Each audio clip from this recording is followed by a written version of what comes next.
Getting ready to go for a spearfish today. Got to put my wetsuit on because it is winter, and we're going to go see what we can get for some lunch.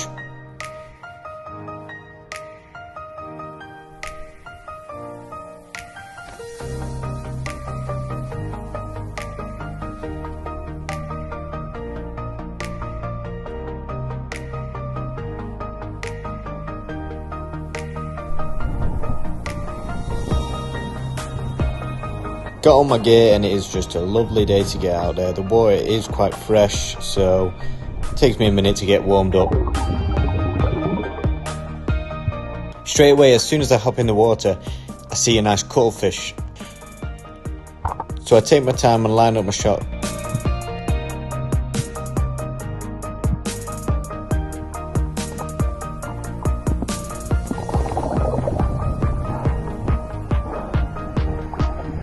Once I'm shot it, he instantly starts to change colour, and I need to put him out of his misery as fast as possible. Obviously I have to go up for the surface for air, and the cuttlefish is instantly inking everywhere, and I don't know whether that's because the spear went through his ink sac or what, because it is inking a lot more than normal. Here I have to dive back down, and the way to kill a cuttlefish is to do a karate chop on the head, as silly as that sounds. Once the cuttlefish goes white like that, you can tell it's dead. It's been put out of its misery humanely. Next, I put him in the bag and just carry on going.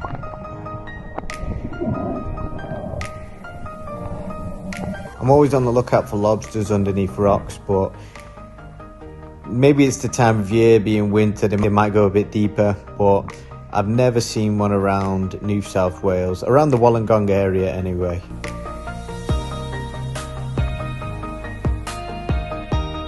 Next I see quite a few luderick that are swimming by.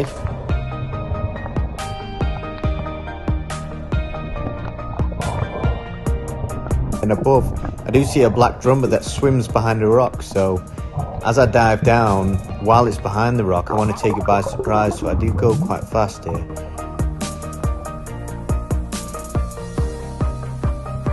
Line on my shot, waiting for him to come out the other side.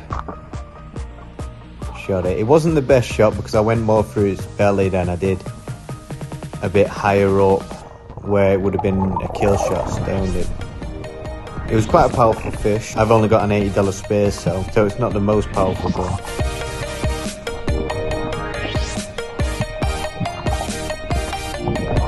Kill it humanely, bleed it, and then I'll put it in the bag.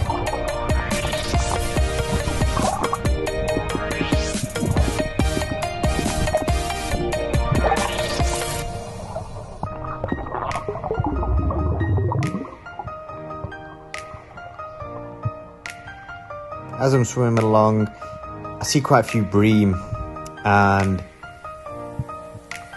I do the terrible thing of swimming directly at it, which you should never really do because it makes a fish instantly swim away.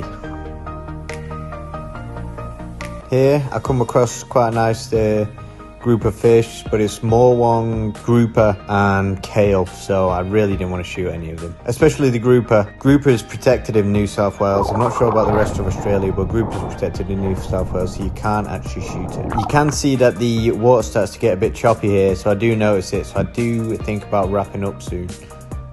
Here I try and shoot a morwong, but me being a terrible shot sometimes I just missed it. Next I come along these bream, and I do try and stay quite still, hoping they'd come a bit closer to me. But as time goes by, I had been underneath there for about a minute and a half.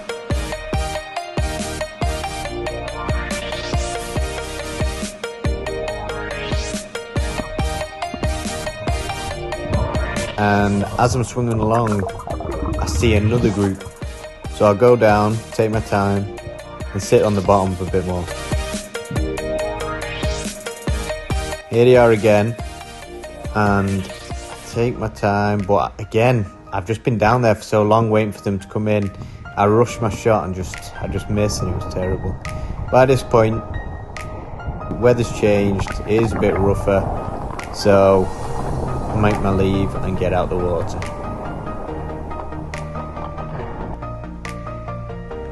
So the cuttlefish, I actually did cuttlefish wrong. So I started to dispatch it like squid when a cuttlefish is different. So I pulled the head off and started to take the inside out, including the shell. Here you can see where my spear went through the back of it. So now I start to do it like a cuttlefish instead of a squid, where I pull the thin layer of skin off the back to leave the meat, which is around the shell. Once the skin's pulled back, you can put your thumb underneath the meat to separate the skin from the meat.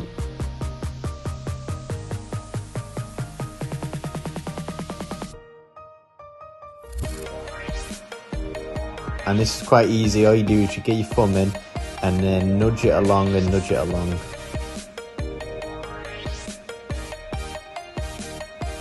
You can keep on doing this until the meat is completely separated from the skin.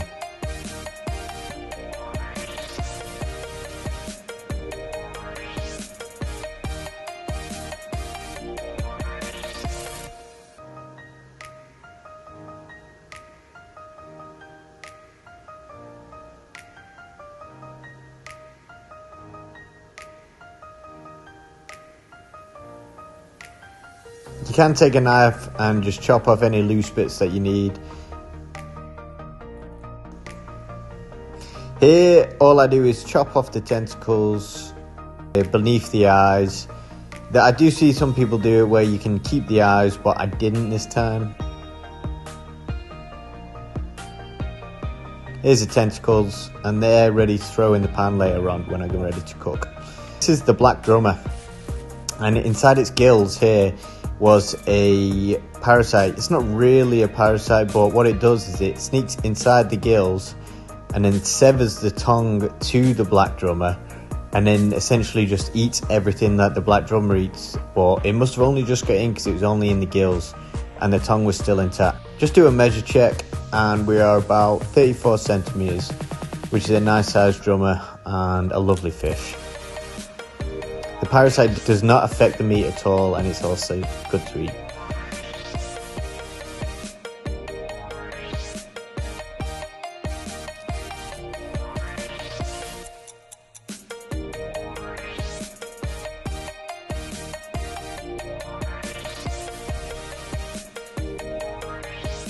Here is the cuttlefish and the black drummer all ready to cook up.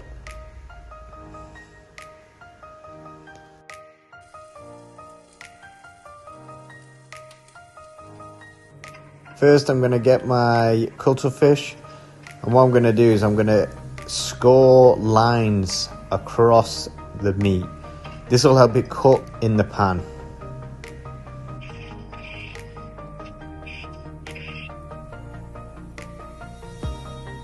Next I'm going to cut it into small squares ready to eat. I'm going to let some butter melt in the pan, put the garlic in, then a little soy, and the black drummer first. Once the black drummer's in, I'm going to put some lime juice on and some chili flakes.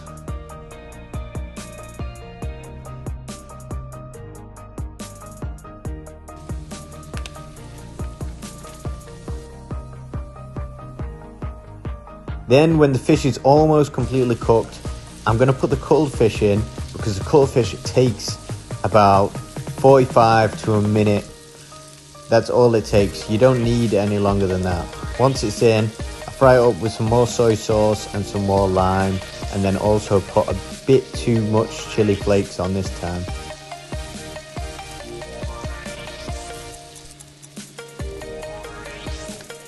Next, give them all a flip.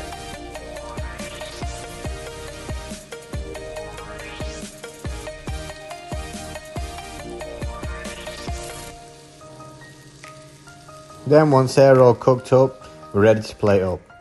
I did make some long stem broccoli and asparagus to go with this. I did have a sweet potato, but I managed to burn it in the process.